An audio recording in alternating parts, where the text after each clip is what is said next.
खुलुमबाय दिनै 13 नभेम्बर 2023 समबार फैदो खौरांफोरखौ बेखेवनोसै।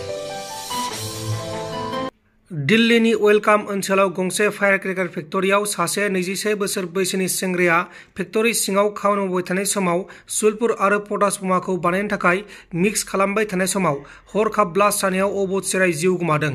थैनाय सेंग्रासानि मुङा जाबाय हिमांशु। हिमांशुखौ फाहामसालियावबो लांनाय जादोंमोन, नाथाय रैखा खालामनो हायासै। उत्तर प्रदेशनि कुसुम्बीआव बिफा आरो फिसाज्लाया हानि बाथ्राखौ लानानै नांलाय खमलाय जानायाव गावसानि आलासिखौ रुवाजों गाग्लोबनानै बुथारदों। थांनाय गोलाव समनिफ्रायनो मोननै नखरनि गेजेराव हानि बाथ्राखौ लानानै नांलाय खमलाय जाखाबाय दंमोन। बुथारजानाय आलासिनि मुङा जाबाय मास्ताना, 33 बोसोर बैसोनि। मास्तानाया जेब्ला गावनि खामानिनिफ्राय न' फारसे थांगासिनो दंमोन, अब्लानो आलासिफोरा देबनाथ आरो सिधुआ मुसानाखौ लामायाव लाखिनानै बे जाथायखौ खालामदों आरो जाथायखौ मिथिनानै मास्तानानि नखरनि मानसिफोरा मास्तानाखौ फाहामसालियावबो लांनाय जादोंमोन, नाथाय रैखा खालामनो हायासै। उनाव पुलिसआ जाथायाव लोब्बा थानाय दायनिगिरि देबनाथ आरो सिधुखौ एरेस्ट खालामनानै जोबथेसालिसिम लांनाय जादों। तामिलनाडुआव गंसे तामिलनाडु सोरखारनि सोरखारि बासआ गुबुन गंसे अम्नि बासजों सौदावनानै जाब्रबथाय जानानै 5 सुबुङा जिउ गोमादों। थैनाय 5 सुबुंनि गेजेराव सानैया बासनि ड्राइभार आरो बे जाथायावनो गुबुन 60 सुबुङा गोब्राब जोखोम जादों। बे समाव जोखोम जानायफोरखौ फाहामसालियाव फाहामथाय होगासिनो दङ आरो बे जाथाया तिरुपातुरनि सिङाव थानाय भानियाकाम्बाडियाव जादोंमोन। थैनायफोरनि मुङा जाबाय मोहम्मद फाइरोज, 37 बोसोर बैसोनि, एस रितिका, 32 बोसोर बैसोनि, इलुमालाइ, 46 बोसोर बैसोनि, अजित, 25 बोसोर बैसोनि आरो मुमताज, 42 बोसोर बैसोनि। हादोरनि गाहाय मन्थ्रि नरेन्द्र मदि बिथाङा रौनिया हानजाफोरजों हिमाचल प्रदेशनि लेपचायाव मैया दिवाली फोरबोखौ गाजा गोमजायै फालिदों। आसामनि सानै बिसि आरो फिसाया केरालायाव हमजादों। केरालानि पेरुम्बावुराव आसामनि सानै बिसि आरो फिसाया गावसोरनि 10 सान जानाय फिसाजो गथ' गोरलैखौ बुथारनानै दैमा साखाथियाव गारना दोननायनि जाहोनाव पुलिसजों एरेस्ट खालामजादों। हमजानाय सानै बिसि आरो फिसायनि मुङा जाबाय माकसिदुल इस्लाम आरो मुसिदा खातुन। प्रमद बर'आ मानो जोबथेसालियाव थानाय आरो मुंख्लं जानानै दुखुथिया नखरनि बिमा आरो बिफानि खौरांखौ मानो लायाखै? बिटिसिखौ दिनै प्रमद बर'आ सुइजारलेण्ड बानायनायनि मुङाव सुइजारलेण्डआव थांनो थाखायसो गावनि पकेटखौ गरम खालामगासिनो दं होननानै लैहोर लैहोर गुवारै बिथाङा फोरमायदों। बिटिसिखौ नाथाय दिनै बिथाङा सुइजारलेण्ड बानायनायनि मुङाव सुइजारलेण्ड थांनो थाखाय बिथाङा गावनि पकेटखौ गरम खालामगासिनो दङ। आदा सुजितनि मोखांखौ दिनैसिमबो मानो दानानै हैयाखै? जोंनि जे 10 बोसोर उनावहाय जोंनि परिस्थितिया माबायदि जाहैगोन जों गिनाय। गिबियावनो आंनि अननाय आरो आंनि सिबिनायखौ साफ्रोमबो रायजो राजानिसिम आं जासिहरनाय थाबाय। दिनैहाय बिटिसिनि अबस्था जेखौ जों बयबो रायजो राजा नुगासिनो दङ, बे अबस्थाखौ जोङो गोख्रों नुवाखै बा जोङो स्ट्रं नुवाखै। जों नुनो मोनदों जे जोंनि बिटिसिआ बिराद दुरबल अबस्थायाव दङ।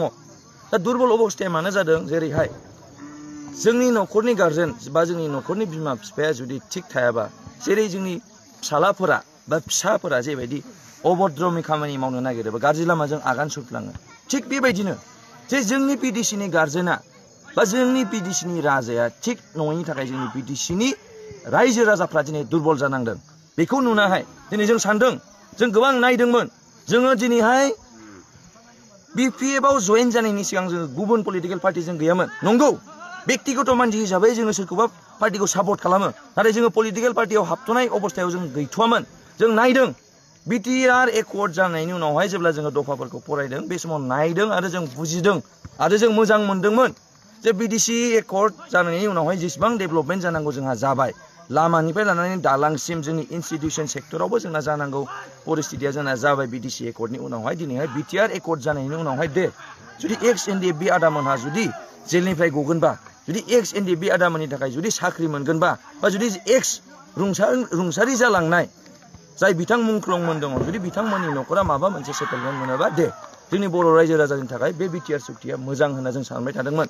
आरो बिनि उनाव जेब्ला प्रमद बर' सरकार फैबाय, जों आरोबाव साबसिन मोनदोंमोन जे नंगौ जोंनि दिनैनि बिटिआर एकर्डखौ दैदेननाय प्रमद बर' बिथाङानो जुदि दिनै गावनो बिटिसिनि चिफ जाबायब्ला, रायजो राजानि थाखाय मोजां खामानि मावगोनखौ जों निस्सय नुदोंमोन आरो जों नेबाय थादोंमोन। नाथाय जोंनि बिटिसिआवहाय प्रमद बर' बिथां फैनायनि उनावहाय जे समाव जोंनि बिटिसिनि रायजो राजायाहाय दिनैनिफ्राय सोलाय हमला होननानैहाय जोंनि संग्रामि आदा एक्स एनडिपि मोनाहाय दिनैनिफ्राय जोङो सोलाय हमला होननानैहाय जोंनि सिलाइनि मुसुखाखौ बै पाटगावनि फोथाराव दिनै दुलाराय बर' फरायसा आफादनि सावनायनिफ्राय लानानै जोंनि सिगांनि सिमावहाय जोङो दिनैनिफ्राय आरो सोलाय हमला होनना जे समाव जोंनि आदा एक्स एनडिपि मोना सारेन्डार जानानै दिनै एकर्ड खालामदोंमोन। दिनै बिथांमोनखौहाय बिथांमोननि थाखाय जे माबा मोनसे सुबिदा खालामनानै होनाय बिथांमोनखौ जे साख्रि होनाय जों नुनो मोनाखै। दिनैहाय एक्स एनडिपि आदामोना दासिमबो जेलाव दङ। थां सोंहै आदामोन बै बिमा दुखुनाव सोंहै जायनि फिसालायाहाय 20 बोसोरनिफ्राय दिनैसिमबो जेलाव दङ। बै बिफा बोरायनाव सोंहै जाय दिनै गावनि फिसालाखौ मुंख्लं जानाय नुहैदों। बै बिमा बुरिनाव सोंहै जाय दाख्लैसो बै बिफा बोरायनाव सोंहै जाय दाख्लैसो बिटिआर एकर्ड जानायनि उनावहाय सासे एक्स एनडिपि सानै आदा जोंसार आदा जनक जे गावथार जादोंमोन बिनि बिफा बोरायनाव सोंहै जे आयं नोंथाङा दिनैहाय नोंथांनि फिसालाखौ नोंथाङा रुंसारि जालांनाय नुलांबाय। नोंथाङा लुगैयामोन नामा जे नोंथांनि फिसालायाबो साख्रि मावनानैहाय दिनै नोंथांनि न'खरखौ नायनाय लुगैयामोन नामा? सोंहै आदामोनाहाय दिनै बे आयंनि दुखुआव बे गोसोआव माबायदि दुखु जानानै दङ जों रायजो राजाया बुजिनांगोन। बेबायदि परिस्थितिखौ सोर लाबोदों? दिनैहाय जोङो आसाम पुलिसनि गुलिनिफ्राय जोङो उद्धार जानो थाखाय जोङो दिनै आन्दलन खालामदोंमोन आरो जों सुक्ति खालामदोंमोन जाहाथे जोंनि बर'नि बिर जोहोलावफोराहाय आसाम पुलिसनि गुलिनि शिकार दाजाथोंसै होननानै जोङो दिनै बिटिआर एकर्ड बड' पिस एकर्डखौ खालामदोंमोन। नाथाय जुदि दिनै जोंनि प्रमद बर' साराहाय जुदि थारैनो जुदि बिटिसिनि रायजो राजानि थाखाय सानमारदोंब्ला थारैनो जुदि दिनैहाय एनडिपि आदामोननि थाखाय सानदोंबा बे एक्स एनडिपि आदामोनखौ मानो दिनै मानो बिटिआर एकर्ड जानायनि उनाव मानो गावथारहोबावखो? आरो दिनैहाय गावथारनायनि उनाव जों सावरायदोंमोन जों रायजो राजाया डिमान्ड खालामदोंमोन जे प्रमद बर' सार जुदि एकर्डनि उनाव जुदि साख्रि मोनखानांगौआनो दङब्ला नैबे गावथार जानाय जे मोननै न'खर दङ आदा जोंसार आरो आदा जनकनि न'खरनि थाखाय माबा मोनसे खालामना होदोबा साख्रिखौ एडभान्स होग्रोदो। बे समावहाय जों मिथिनो मोन्दों जे केजुवेल साख्रि होगोन होननानैहाय जे केजुवेल साख्रिया माब्लाबाबो सरकारि जाया। आरो बेयाव जोंना बांसिन मोनसेयाव दुखु नांबावदों जे गावथार जानाय आदा जोंसारनि जाय बिसि आंगो बिसि बिथाङाबो सासे एक्स एनडिएफिमोन बाजैयाहाय दिनैहाय 17-18 बोसोरावहाय जे समावहाय गावनि बिमा बोराय बुरैनो ओंखाम संना होनांगौ जे समावहाय गावहा एसे उनावहाय हाबा जाना गावनि न'खर संसार गथ' गथाय खांनांगौनि दायित्व सुदोंमोन। बे समावहाय दिनै बे आदा जोंसारनि बिसि बाजैयाहाय दिनै गावनि न'खरखौ दसे दोनथ'नानै दिनै हाग्रायाव थांनानै दिनै संग्राम खालामहैफादोंमोन। दिनै मानो खालामदों? जाहाथे जेबायदि जोंनि बर' हारिया नासयजायो गादब जायो मुगै जायो जों गुबुनजों बै समाव आयं मोना खोन्थानो सोलोंगौ दानि आयं बोराय बुरैफोरा मोनसिखौ जाय खस्थ' मोनबोदों बुङोमोन बै समावहाय जोङो खदैबो मुजुला जायोमोन।